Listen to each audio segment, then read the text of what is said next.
El caballero Claudio Rosso, sí, que tiene a su señora esposa, a Martita, sí, me prestó un libro, ¿no? El tipo. Ni él ni yo somos grandes lectores. Me presta un libro que yo tomo con reticencia, no sé por qué, porque es una autobiografía de Oreste Berta, que es un tipo grande ahora, que creo que vive en Altagracia, y que fue un famosísimo, no famoso, famosísimo preparador de autos para correr, de autos, de la característica que quieras. Un tipo que supo muchísimo de mecánica y diseñaba cosas nuevas y es a nivel mundial muy conocido. Pero digamos que es para aquellos que les gustan las carreras, Fórmula 1, el TC y todas aquellas cosas que están muy lejanas a mí, porque yo no cultivo eso, no conozco nada, solamente me acuerdo de Fangio, imagínate. Bueno, la cosa es que empecé a leer el Broly y me empecé a enganchar. Y en un momento dado empecé a entender la historia de Oreste Berta, etcétera. Y estoy promediando el Broly, que es bastante gordo, con mucha cuestión técnica también, pero con mucha autobiografía, interesante vida, por supuesto. No está bien escrito porque el tipo no es... Le han revisado seguramente lo que escribió, pero le quiero preguntar a Fer Nicolini, a ver cómo es esto. ¿Es necesario que esté bien escrito, pulcro, y que la literatura prime sobre la historia o no? Y por ahí, bueno, no está muy pulcro, pero sin embargo te engancha lo mismo el libro. Fer, ¿estás ahí? Estoy ahí, Quique querido. Ah, bueno. Yo soy de la teoría de que lo que nos gusta está bien. Porque, viste, sí, cuando uno se pone muy dogmático, quizás se pierde como de pequeñas maravillas. Es verdad lo que decís, es verdad. Además, viste, sí, que hay libros que están muy bien escritos, pero por ahí te aburren. Sí, claro. O libros que, bueno, tienen sus problemitas, pero la historia te engancha, te conmueve y te emociona. Sí. O incluso, viste, que hay libros que decís, este tema, como te pasa a vos, este tema a mí no me interesa en lo más mínimo, sí, y de pronto estás como metido en la historia y no lo puedes largar. A mí me pasó con la biografía, por ejemplo, de Andrea Gassi, sí, se llama Open, que es una maravilla, es espectacular, y a mí el tenis no me interesa en lo más mínimo, sí, pero lo leí como si fuera, viste, la mayor fanática de Roland Garros. Claro, y a medida, como vos decís, si te gusta está bien, y a medida que vas avanzando en la lectura, exigís menos cosas literarias de eso que estás leyendo y que te está llegando.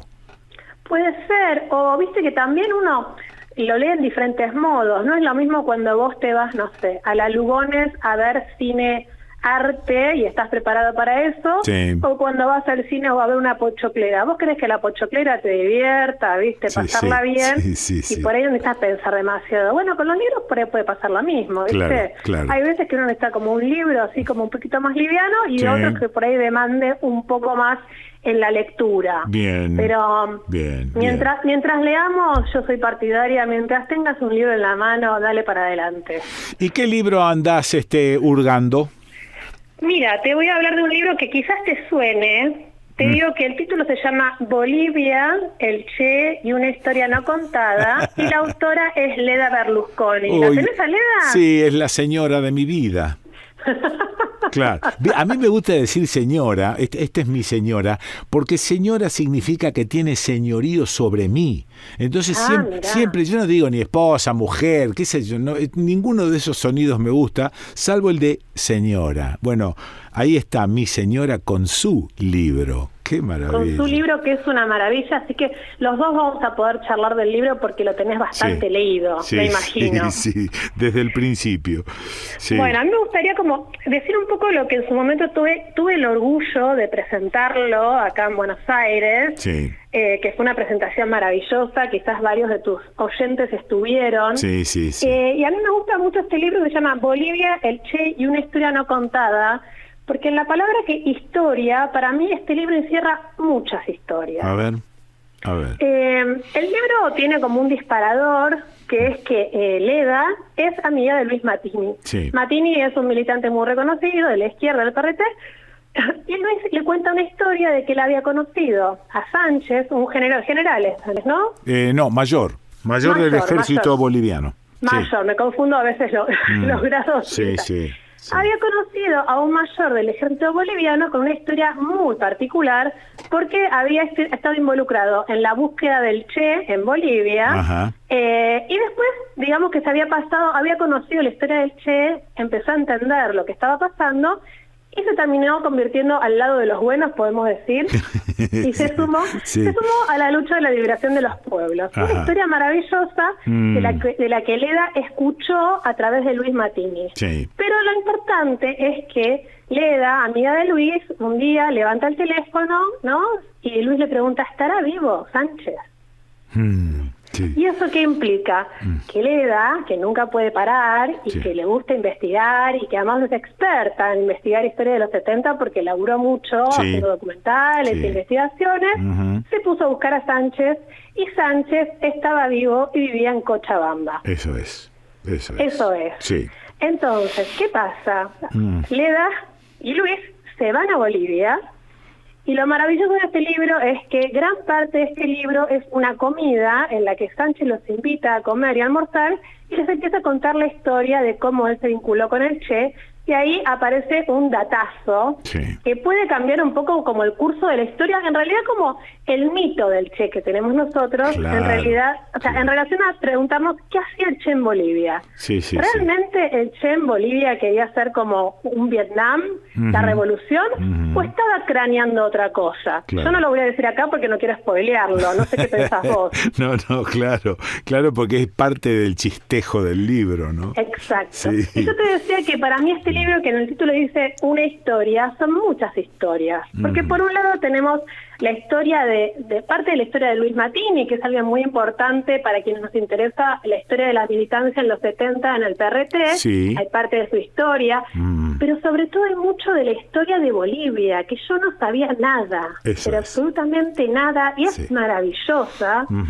Especialmente la historia de Bolivia en relación a esto, a su vínculo con qué pasó con las dictaduras, qué tipo de militares tuvieron, cómo reaccionaba el pueblo en cada golpe. Sí, cómo fue la economía de Bolivia. Sí. Bueno, las medidas que tomaron en relación a la tierra, que nosotros nunca lo tuvimos. Sí, claro. Bueno, la verdad que yo decía, ¿cómo puede ser que Bolivia esté acá al lado y yo por ahí sé más de la historia de Estados Unidos que la de Bolivia? ¿Qué nivel de colonización? Esto se inscribe en una especie de desprecio que socialmente siempre tuvimos para con Bolivia y los bolivianos. Totalmente. Bueno, la historia de Bolivia es fascinante y está muy vinculada, a nuestra historia. Sí. Y entonces Leda creo que aprovecha esta oportunidad para traficar esa información que por ahí de otro modo no nos llegaría. Sí, claro.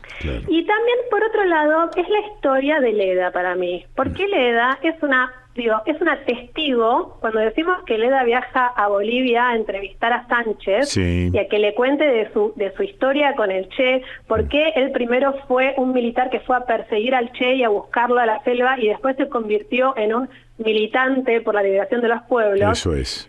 Leda es una testigo, y yo decía, si Leda no hubiera estado ahí, Sánchez se iba con esta historia y nadie la sabía, ¿no? Bien, entonces, también la historia de Leda, que como periodista inquieta y también como una militante de los derechos humanos, dice, bueno, yo soy testigo de esto, voy a hacer un libro, ¿cómo lo voy a hacer?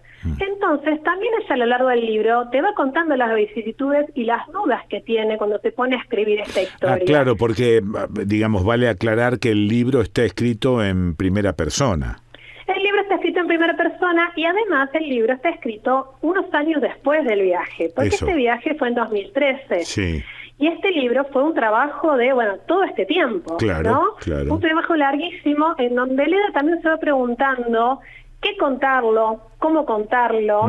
Entonces tiene muchos niveles de lectura. Mira, yo acá marqué, hay un momento en el que también lo dije en la presentación porque me parece clave, hay un momento en donde Leda se pregunta, mira, voy a leer, dice, ¿por qué estaba haciendo ese viaje? ¿Por qué no estaba viajando solo Luis a ver a ese amigo? ¿Por qué acepté? ¿Qué buscaba cada uno de nosotros en ese viaje? Y me parece que estas preguntas, que ellas las escriben un tiempo después, pero recordando ese viaje, pero que probablemente lo tuvo en ese momento, es un estado de pregunta todo el libro también, claro. porque ella va en busca de esas respuestas, de esto como, ¿qué pasó con los militantes? ¿Qué pensaban? ¿Qué pasó con este militar que se hizo amigo de Luis Mattini? Porque después se unió a la rama del PRT de Bolivia, pero bueno, ya lo van a ver en el libro. Sí. También, ¿qué pasaba con el Che? O sea, aparece también Regis Debré, aparece toda la historia de cómo fue el Che atrapado, y si hubo traiciones, no hubo traiciones. Entonces Leda va en un estado de pregunta y empieza a desarmar también como muchos discursos que están enquistados, ¿no? Y que uno repite, y que los libros van repitiendo sin haber ido a las preguntas originales. Entonces me parece que también hay un valor ahí testimonial e histórico de este libro. Pero bueno, quiero saber vos qué pensás, que lo leíste. No, yo rescato todo esto que acabás de rescatar vos, y a eso le sumo, no sé si decir una cierta facilidad de lectura. Viste que arranqué y arranqué con el tema de los valores literarios. Sí. Y este libro yo me lo pongo a leer y realmente me va llevando, no es un ensayo, no es la develación de incógnitas, me va llevando muy despacio y muy tranquilamente a la lectura, concretamente. Digo, esto que sería no parte del contenido, sino del continente del libro, también me resulta atractivo e interesante. Totalmente, porque tiene un tono de crónica. Eso es. Y tiene un tono de crónica también íntima. No es una crónica en donde el narrador está afuera. Claro. Es una crónica en donde la narradora está dentro. Eso es. Sí. Entonces, mientras ella empieza a escribir el libro y a recordar y a contarte, mira, yo estuve acá y pasó esto y estoy investigando esto y quiero saber bien de qué se trata, te dice, bueno, y ahora estoy en la biblioteca de mi casa en Córdoba y me voy a preparar un té. Un tecito, y entonces, claro, y voy a atizar el fuego porque hace frío. Y entonces vas toda esa escena y te sentís como muy cercana a la narradora. Sí. Es como, es alguien que está siendo atravesada por la historia y entonces vos decís, claro, es como una testigo protagonista, pero que no es que se pone en el centro, sino que te acerca, ¿viste? Sí. Da esos detalles para decir, mira, soy una persona de carne y hueso que ahora tiene frío y prende el fuego y que como vos o como cualquier otra persona de pronto tiene una historia en sus manos y quiere ver qué hace con esta historia. Y aparte arranca con dudas y empieza a contestarse esas dudas, lo que también significa que te facilita el entrar al libro. Viste que los libros tienen una entrada. Si ella está planteando que tiene algunas dudas, yo también las tengo. ¿Qué sé de Bolivia, por ejemplo? Nada, no sé nada. Entonces, exacto, ella te va llevando de la mano, ¿viste? Como no es que te impone un saber ni una historia, sino te invita, te dice, bueno, a ver, vení conmigo que vamos a investigar. Está muy bien. Y me parece que esa es como la genialidad de la narración, también es una elección, digo, claro. Este tipo de libros se puede hacer de muchas maneras. Bueno, me parece que la manera que eligió Leda para hacerlo es como decís vos, es una manera muy amigable para que lo pueda leer cualquier persona. O sea, no hay que ser ni experto en los 70, ni experto en el Che, ni saber demasiado sobre la militancia, porque además ella te va dando las claves de lectura para que nunca te quedes afuera. ¿Elegiste un pedacito para que yo lea? Podría, mira, tengo un montón, pero te voy a mandar alguno. Bueno, dale. Editorial Marat. Sí, exacto. La hermosa editorial con un montón de títulos a los que les interesa la historia reciente, tienen un montón de títulos buenísimos. Te mando beso grande. Otro para la autora, que la tenés cerca. Por supuesto, sí. Le voy a dar un beso de lector a autora, no más. Chau. Me parece muy bien. Chau. Bueno, la escuchaste, sí, a Fernanda Nicolini. ¿Dónde la escuchaste? Y aquí, en El Desconcierto.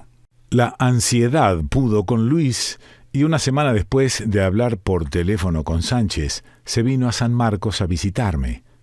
Trajo inquietudes y también un par de libros para que leyéramos juntos. Al día siguiente de su llegada nos sentamos a repasar detalladamente el diario del Che. Buscamos algún guiño que nos permitiera saber por qué él había elegido Bolivia.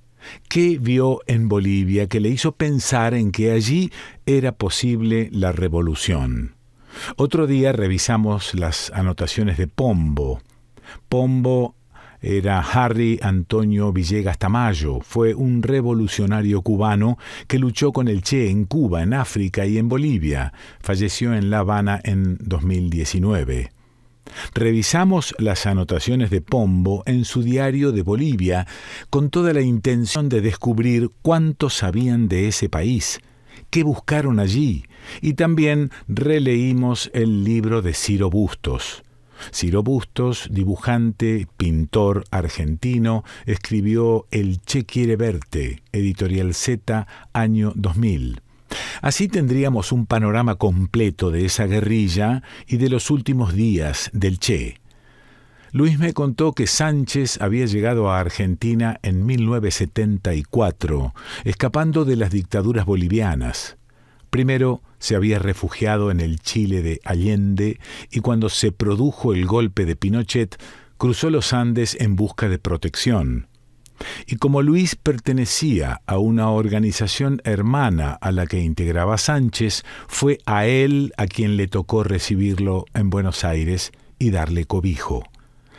De tanto investigar los 70, yo ya sabía que algunas cosas del movimiento nacionalista revolucionario, el MNR, gobernó Bolivia a comienzos de los 50 y permitió la creación de la Central Obrera Boliviana.